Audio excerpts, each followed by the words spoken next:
हिंदू धर्म ग्रंथों में 4 पुरुषार्थ बताए गए हैं। धर्म, अर्थ, काम और मोक्ष। मोक्ष शब्द सब लोगों ने सुना होगा, लेकिन बहुत से लोग जो है मोक्ष का मतलब नहीं जानते हैं। मोक्ष क्या होता है, मोक्ष प्राप्त करने के बाद कैसी अनुभूति होती है, सब लोग अनजान हैं। नाम तो सुना हुआ है, लेकिन इसके विषय में विस्तृत रूप से नहीं जानते हैं। जो संन्यास ले लिए हैं या सत्संग से जुड़े हुए हैं और जो लोग धार्मिक पुस्तकों का अध्ययन करते हैं, वही मोक्ष के विषय में जानते हैं। और वो लोग ज़्यादातर केवल थ्योरी जानते हैं, प्रैक्टिकल नहीं जानते हैं। आज हम लोग चर्चा करेंगे मोक्ष क्या है। तो भगवत गीता में लिखा है कि मोक्ष के विषय में कई जगह बताया गया है। अर्जुन जो है भगवान कृष्ण से पूछ रहे हैं, स्थित प्रज्ञ क्या लक्षण क्या है। अब स्थित प्रज्ञ मतलब लिखा हुआ है, इसका मतलब ये होता है जिसको मोक्ष प्राप्त हो गया उसके क्या लक्षण हैं। इसीलिए गुरु की जरूरत पड़ती है, जो गुरु शब्दों का सही अर्थ समझा सके। स्थित प्रज्ञ मतलब कि जिसकी बुद्धि स्थिर हो गई है, मन स्थिर हो गया है या मोक्ष को प्राप्त कर लिया है। तो भगवान बिल्कुल एक सेंटेंस से बता रहे, बहुत लंबी चौड़ी कहानी नहीं है, कि जिसके मन से सारी कामनाएं निकल गई हैं, भली बात सारी कामनाओं को जिसने मन से त्याग दिया है, आत्मा से आत्मा में संतुष्ट है, वही स्थित प्रज्ञ है। तो ये भगवत गीता के भगवान कृष्ण की व्याख्या है मोक्ष की। मोक्ष की व्याख्या अलग अलग ग्रंथों में अलग अलग प्रकार से की गई है, इसकी चर्चा हम इस वीडियो में करेंगे। तो भगवान कृष्ण कह रहे हैं जिसके मन से सारी कामनाएं भली भांति निकल गई हैं। कामनाएं का मतलब एक शब्द दिया हुआ बहुत विस्तृत है। संसार की भोगों की कामना, सुखों की कामना, मान सम्मान की कामना, पद प्रतिष्ठा की कामना, भोग और संग्रह की कामना, स्वर्ग की कामना, हजारों प्रकार की कामनाएं हैं। और जिनको कि मनुष्य चेज कर रहा है, संसार में लोग जो दौड़ रहे दिखाई दे रहे हैं, ये लोग अपने कामनाओं को चेज कर रहे हैं। तो जिसने मन से सारी कामनाओं को भली भांति त्याग दिया है और आत्मा से आत्मा में संतुष्ट है, भगवान बता रहे हैं वही स्थित प्रज्ञ है। और मन से सारी कामनाएं उसकी निकल गई हैं, सारी इच्छाएं निकल गई हैं और अपने आत्मा में ही संतुष्ट है, आत्मा में ही तृप्त है, आत्मा में ही रमण करने वाला है। वो समझिए मुक्त है। ऐसा नहीं कि मरने के बाद हमको मोक्ष मिलेगा। आप संसार में जीते जी मोक्ष प्राप्त कर सकते हैं, उसको बोलते जीवन मुक्ति।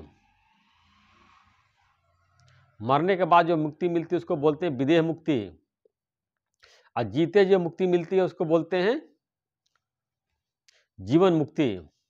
आप जीवन मुक्त प्राप्त करके संसार में विचरण कर सकते हैं। जैसे राजा जनक जो है ज्ञान प्राप्त करने के बाद पूरा राज कार्य चलाया और किसी भी राज्य में कहीं भी उनकी आसक्ति नहीं थी। तो ऐसा नहीं कि केवल सन्यासी को ही मोक्ष मिल सकता है, गृहस्थी भी मोक्ष प्राप्त कर सकता है। संसार का कोई भी व्यक्ति मोक्ष प्राप्त कर सकता है और मोक्ष आपका स्वरूप है। हर कोई मुक्त स्वरूप है, लेकिन हम जो है अपने आप को बंधा हुआ मान रहे हैं, शरीर से संग करके, देह से संग करके अपने को बंधा हुआ मानते हैं और सोचते हैं पता नहीं कब मुक्ति मिलेगी। आपका स्वरूप मुक्त स्वरूप है, आप चेतन स्वरूप हैं, आप साक्षी स्वरूप हैं। केवल जानना है, केवल निश्चय करना है, केवल इसको अनुभव करना है। संसार का कोई भी व्यक्ति, मनुष्य मात्र का मुक्ति में अधिकार है। ब्रह्म सूत्र में आया है, मोक्ष की परिभाषा दी गई है, जगत कारण परमात्मा में स्थित होने वाले की मुक्ति बताई गई है।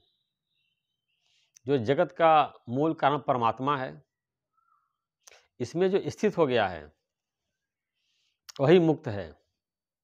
जो सारे संसार में परमात्मा, उससे जिसने एकत्व स्थापित कर लिया है, अपनी आत्मा को परमात्मा से एकता स्थापित कर लिया है, वही मुक्त है। विवेक चूड़ामणि में भगवान शंकराचार्य ने बताया जीव और ब्रह्म की एकता ही मोक्ष है। जो जीव आप लोग हैं और परमात्मा से अपनी एकता स्थापित कर लेते हैं, इसी को मोक्ष बोलते हैं, यही अद्वैत है। जीव और ब्रह्म की एकता ही मोक्ष, यही अद्वैत है, कोई भी प्राप्त कर सकता है। तो मोक्ष के लिए लोग डरते रहते हैं, मोक्ष क्या होगा? कुछ नहीं, आप मुक्त स्वरूप हैं। संसार की भोगों की इच्छा करके, संसार के सुखों की इच्छा करके बेवजह आप संसार में दौड़ रहे हैं, भाग दौड़ कर रहे हैं, अपने दुखी और परेशान महसूस कर रहे हैं। भगवान कह रहे हैं योग में स्थित होकर कर्म करो। मोक्ष प्राप्त करने के बाद ऐसा नहीं है कि आपको कर्म नहीं करना है, मोक्ष प्राप्त करने के बाद भी कर्म करना है।